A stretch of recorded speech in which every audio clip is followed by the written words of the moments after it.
are our thoughts and our prayers. The City of London and Her Majesty's government have the full support of the U.S. government in responding to the attack and bringing those to justice who are responsible. We will provide you with further updates as warranted and, as I mentioned, a readout of the President's call with the Prime Minister. Turning to the events of today, this morning the President received his daily intelligence briefing. He stopped by in the Women in Healthcare panel hosted by the Centers for Medicare and Medicaid Systems Administrator Seema Verma, and also that event was attended by the Vice President and the Health and Human Services Secretary, Dr. Tom Price. Healthcare professionals have seen the challenges of implementing Obamacare firsthand. They're a valuable asset to the President and his team as we continue to consider and enact policies like the American Health Care Act that will make healthcare more accessible and affordable for everyone. The women who are at the roundtable today represent the physicians, nurses, pharmacists, and administrators who make sure that people around the country receive the necessary preventative and life-saving care that they need every day. The doctors who attend to the patients in the family practices, emergency rooms, and clinics, and those who support them on the administrative and technical sides are one of our country's most treasured resources. With the passage of the American Health Care Act and the rest of the President's health care reform agenda, everyone, regardless of their financial situation, will be able to take full advantage of this resource. That's why at last count, over 40 major associations have expressed their support for the American Health Care Act, with several of them, including the U.S. Chamber, the National Federation of Independent Businesses, and just today, the National Taxpayers Union, calling it a key vote. Following his appearance at the panel, the President and his Legislative Affairs team hosted several members of the House of Representatives for another meeting on the American Health Care Act. The President acknowledged, as he has before, that the AHCA is only one step in the larger process of fixing the broken healthcare system created by Obamacare, but it's an essential first step. Undoing and fixing all of the misguided policies is going to require a holistic, multi-step process. And that's why the President and his team are fully committed to maintaining an open line of communication with Capitol Hill leadership throughout this entire process. Throughout the weeks since the ACH was first introduced, they have been meeting with Republican members from across the political spectrum, many of them who we've seen move from no to yes as they learn more about the legislation and amendments that have been adopted. Continued coordination between administrative and legislative actions will ensure that our new healthcare system is effective and efficient. This afternoon, the President will meet with the Congressional Black Caucus's Executive Committee. The President has brought in and will continue to hear from representatives of all interests as he continues to note that he is the President of all Americans. Diversity makes our nation strong, and it also means that we don't necessarily agree on every policy item, but that we continue to have a dialogue towards productive policies that help America move forward. The President looks forward to discussing the CBC's policy priorities and finding ways that they can work together where those priorities align. This evening, the President will have dinner with Secretary of State Tillerson. Today at the State Department, Secretary Tillerson hosted the foreign ministers and senior leaders of the Global Coalition working to defeat ISIS for the first meeting of the full coalition of 68 members since December of 2014. This meeting follows up on the Defense Ministerial Secretary Mattis hosted last month in Brussels. The coalition is united in the fight against ISIS, and this meeting seeks to accelerate international efforts to defeat ISIS in the remaining areas it holds in Iraq and Syria, while maximizing pressure on its branches, affiliates, and networks. This meeting is part of our whole-of-government approach to defeating ISIS. The Trump administration will use all of the tools of national power in coordination with our international powers to cut off ISIS's funding, expand intelligence sharing, and deny ISIS geographic and online safe havens. Also today over on the Hill, Judge Gorsuch, in his second day of questioning by the Senate Judiciary Committee, during his nearly 12 hours of questioning yesterday, now at least I know how someone else feels, the judge continued to prove himself an enormously qualified jurist that Americans will all be proud to see on the Supreme Court. It's not surprising that Senate Democrats are failing to gain traction for any of their pot shots and opposition to Judge Gorsuch.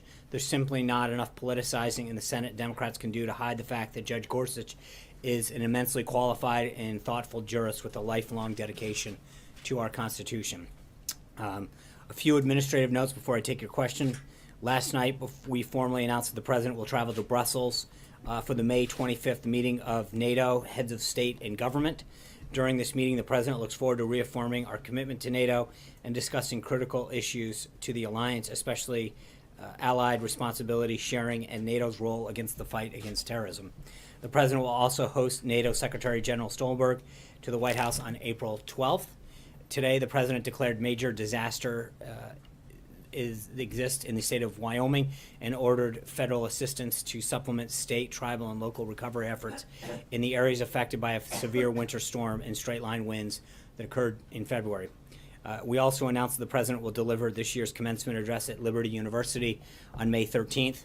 The President's proud to call Liberty's President, Jerry Falwell, his wife Becky, and their entire family as friends, and looks forward to celebrating the success of this amazing graduating class on such a momentous occasion. Finally, a few minutes ago, many of you may have seen that the chairman of the House Intelligence Committee, Devin Nunes, gave remarks on the surveillance collected on individuals associated with the President. Let me quote him directly. Quote, I recently confirmed that on numerous occasions, the intelligence community incidentally collected information about U.S. citizens involved in the Trump transition. Details about U.S. persons associated with the incoming administration, details with little or no apparent foreign intelligence value were widely disseminated in the intelligence community reporting. And third, I have confirmed that additional names of Trump transition team members were unmasked. And fourth, and finally, I want to be clear, none of this surveillance was related to Russia or the investigation of Russian activities or the Trump team.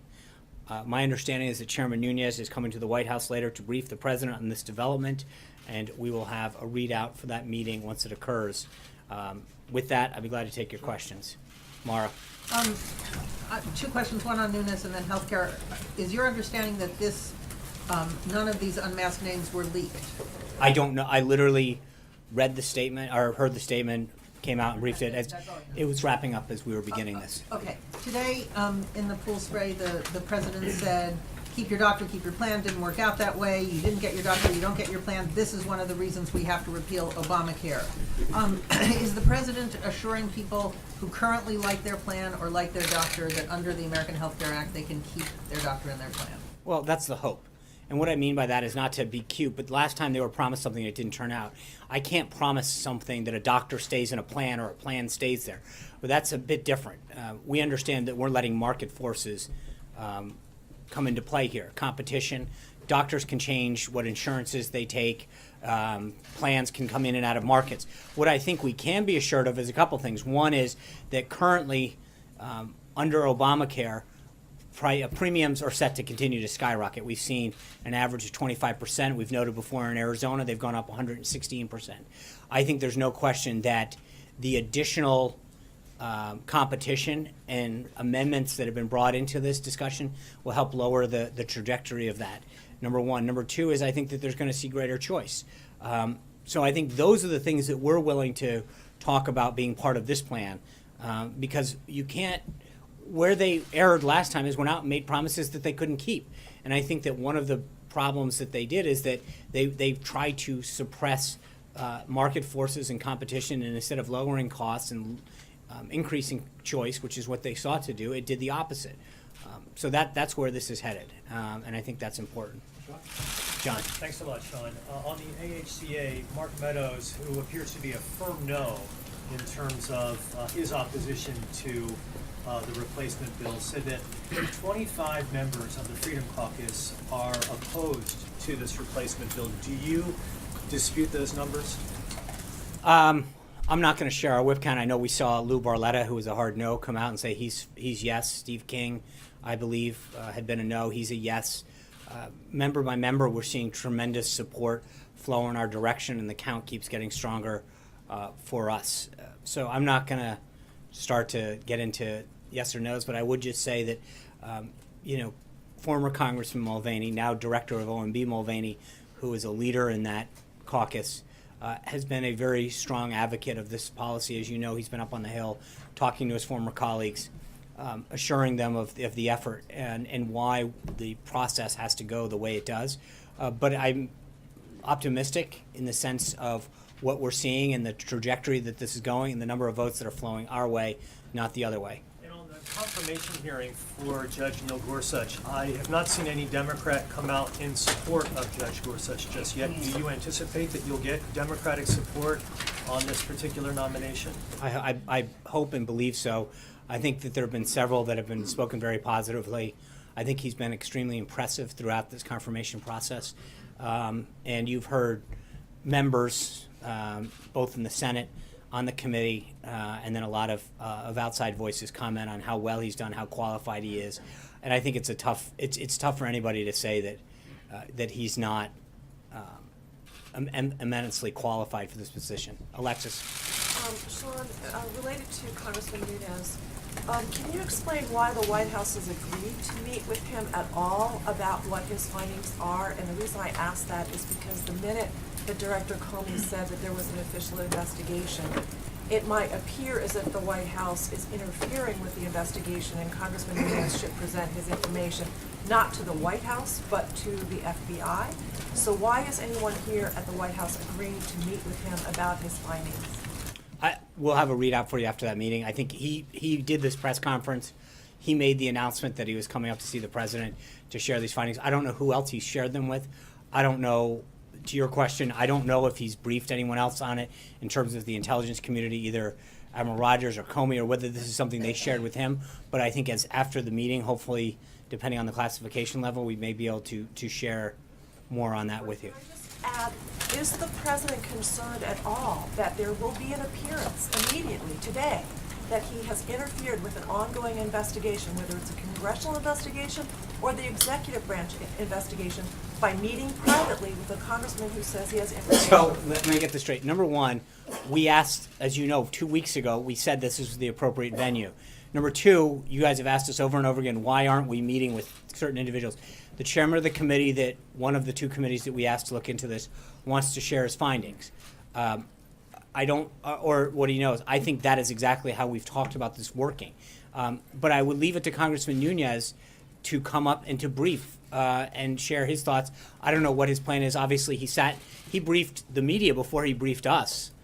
He went down and talked about what he had found. So, you know, it's interesting. I didn't see any complaints from you guys when he went down and held a press conference for the umpteenth time talking about his findings and what he's found. There's no complaints from the media when he shares what he's found with you guys, but when he wants to come up here and tell us this is where the investigation stands and here's what I've learned, there seems to be a little bit of an interesting double standard on that. To close the loop, because the president said that he had additional information that he believed the White House or he or his representatives would present related to this investigation, what Congressman Nunes has is not related to that. You're asking me questions that he has not briefed us. He has not briefed the president. You guys, as I noted, he actually went down and spoke to the media before he shared this with us. So, you know, I would ask the colleagues that ask questions more than collectively, the media has more of an opportunity to ask questions and to hear what he has to say than we do at this point. So once we have more to understand what he said, to the extent that we can, I'm sure we'll be glad to share it with you. But the media has more information than we do at this point. John. Sean, staying on that in healthcare. Didn't we already know that there was incidental collection of intelligence involving some members of the transition team? And I point to... Not the way you guys ask the questions. I mean, you questioned us every day about what we knew, and now you're coming back to me saying, didn't we already know this? Well, No, but didn't we guess already I'm know doing that somewhat of an effective job. Flynn was monitored in his conversations with Kislyak? Right. So we knew about that. I guess my point, John, is I don't know. He made a statement, went down to the press. Until we get briefed on this, until the president gets briefed, I don't know what he knows. And so to ask, until that occurs and until we have the ability to share some of that in an unclassified nature, I don't want to get ahead of it. I don't know what he knows. That's why apparently he's coming up to share his findings with the president. At least that's what he said. Again, let's wait and see how this unfolds. And on the America Health Care Act, Mark Meadows says they don't have the votes, they need to start over and do a new bill. That sounds like you're in pretty serious trouble. No, that sounds like one member's opinion. As I mentioned... He represents a large contingent of No, people but who again, oppose I the just bill. named a few of the members that are part of that caucus that are come on board. I think that, look, every day you see more and more of those members from that caucus and throughout the entire conference expressed their support for the bill. The president was up yesterday for a while, talking to them. We've had members in. The vice president's been actively engaged, Mick Mulvaney, Reince Priebus, Mark Short, and Rick Dearborn, who lead our Leg Affairs team. These guys have been flooding the Hill. They've been on the phone and having meetings with them. There's been a series of members up here all day. I think the trajectory is going very well for us. And And Heritage Action says you can easily fix this bill simply by removing the regulatory framework, the tax credits and all of that, and you'll get massive buy-in from conservatives. But can you do that? There's Can you certain make it constraints that we have in the reconciliation process. And, for those who are steeped in the arcane rules of the Senate, there's a thing called the Byrd Rule. And it does not allow policy to be created. It has to do with the budgetary nature of that vehicle to get that's sustainable at 50 votes. Right now, there are certain things that I think a lot of people would like, but that will not potentially get ruled in order by the Senate parliamentarian. So I understand what people want, but I think that we have created a vehicle to get this done. This is the only way that we will repeal and replace Obamacare. And again, I think people have to recognize that there is a three-step process to doing this. This is exactly how the Democrats enacted it, and this is exactly how we will unwind it and implement a much better system. That's it, plain and simple. Margaret. Sean, I know you can't get ahead of Nunez, but what he said was incidental legal surveillance using a FISA warrant, which would No, that's not. suggest- He didn't. I don't believe he said FISA warrant. He did. Did he? Okay. He did. And that's why I'm asking this question, which is, does the Trump administration have the presumption that foreign leaders or foreign nationals will not be surveilled when they are in contact with No, Trump? again, as I said, I don't want to start talking or guessing what he may say or may not say or explain this.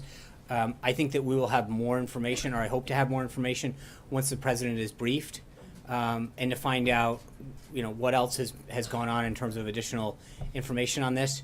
But I do think it is a starting revelation, and there's a lot of questions that need to get asked. I think it's interesting. All of the questions are in the presumptive negative towards us, as opposed to, why was this taking place? Why were people surveilled? Ostensibly they were involved in the campaign. Because it's not. No. The question is the question. What was your presumption that foreign Well, nationals? no. It's not when a they were presumption. in contact Actually, with I'm not the Trump one. will not be Right. surveilled? Respectfully, I'm not the one with the presumption. You guys are. I even come up here presuming anything. I actually started my comments off by saying Well, that I I. would presume that foreign nationals are being monitored by U.S. intelligence And- when they are talking to Okay, and then anyone. I think the question. Then I think there's a series of questions, which is how many times was an individual picked up? Why were they picked up? Were they unmasked? Again, a lot of this, if they're picked up during a FISA warrant, is that American citizens are prohibited by law from being unmasked, from quote having their name put out there. Why would someone's name get put out there? What ways were they described? There's a lot of questions that need to get asked. Those are the relevant issues that need to get asked. How many times was one individual followed? Did their name get unmasked, and why? But there's a lot of things that need to get followed up on. We're not at that position yet, as I've said now multiple times. The chairman's going to come up here, brief the president. I don't know to what extent and to what detail, but hopefully as we move forward, we will have more. Is this what you've been, because you've said there's more information to come, Is this what I you don't were know. gesturing towards? I don't know. For the 8th time,